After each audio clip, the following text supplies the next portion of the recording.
think that I'm an answer if you ain't mine? Even if you call me Ant-Man.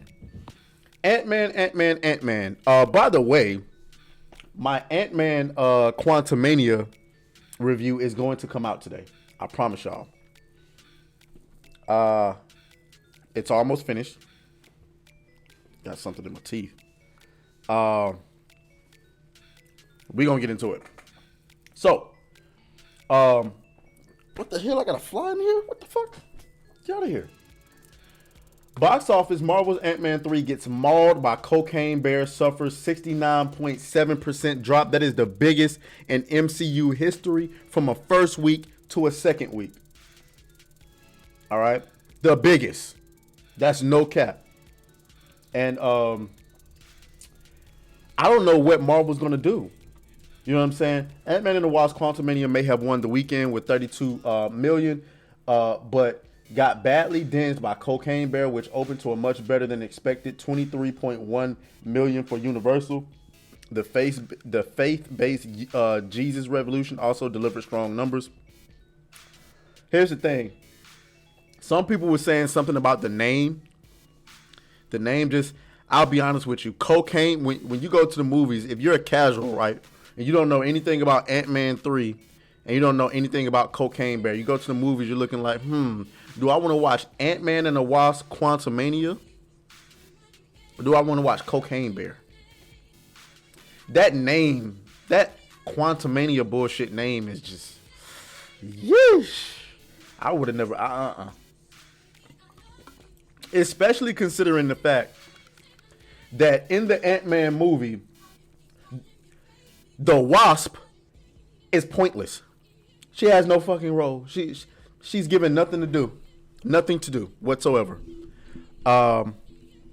She's boring. She doesn't say much. There's no reason for her to be there. So you could have just kept it at Ant-Man Quantumania. Nobody would have cared. Marvel and Disney's Ant-Man and the Wasp Quantumania may have stayed at the top of the box office chart in its sophomore outing with an estimated 32 million. But the real superhero of the weekend was Universal's high concept genre pick, Cocaine Bear. I got to go and watch Cocaine Bear. I'm going to try to do it this week so I can get the review out. Elizabeth Banks. Shout out to Elizabeth Banks. Congratulations. You finally get a hit. I assume it's going to be a hit. I hope that it doesn't drop off. I mean, I don't know. I don't know if the movie's good or not, so I got to go and see it. But this might be the movie that she makes that actually does something. So shout out to her. We'll roast her when it's warranted, but we'll give her the coins if it's worth it. I mean, if it's warranted. Directed by Elizabeth Banks, Cocaine Bear opened to 23 million after stealing away younger adults and particularly males. Ain't that something, Elizabeth? Particularly males. Ain't that something? Ain't it something when you just make the movie instead of whining and complaining? Particularly males. Let's highlight that. Particularly males, ladies and gentlemen. Can we zoom in on that? Hold on. I want to zoom in on that. Nah, we can't zoom in on it. Okay, that's fine. Particularly males, ladies and gentlemen.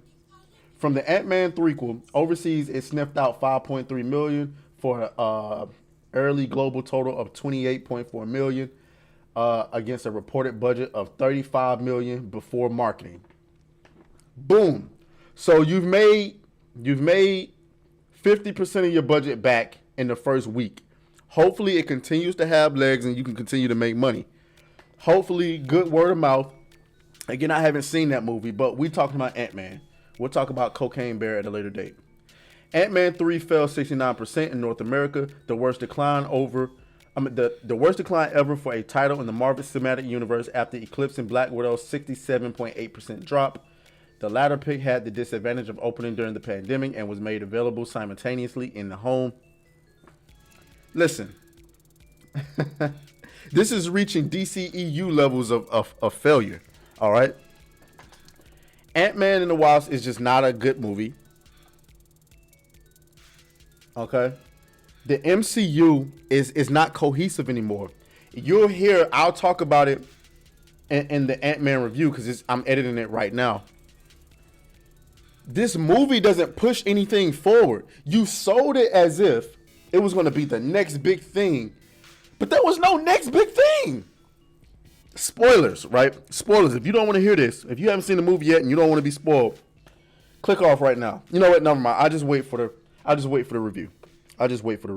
So, yeah, Ant-Man 3 is a flop. It's garbage. Trash. Okay, it's not garbage. It's not garbage. It's just not as good as what they hyped it up to be. Anyway, let's move on to the next topic. Let's move on. Beat that thing down like you started attention, my baby. You had some plans with your man, just tell him to cancel, my baby. Slide to the crib, look like Dracula's mansion, my baby.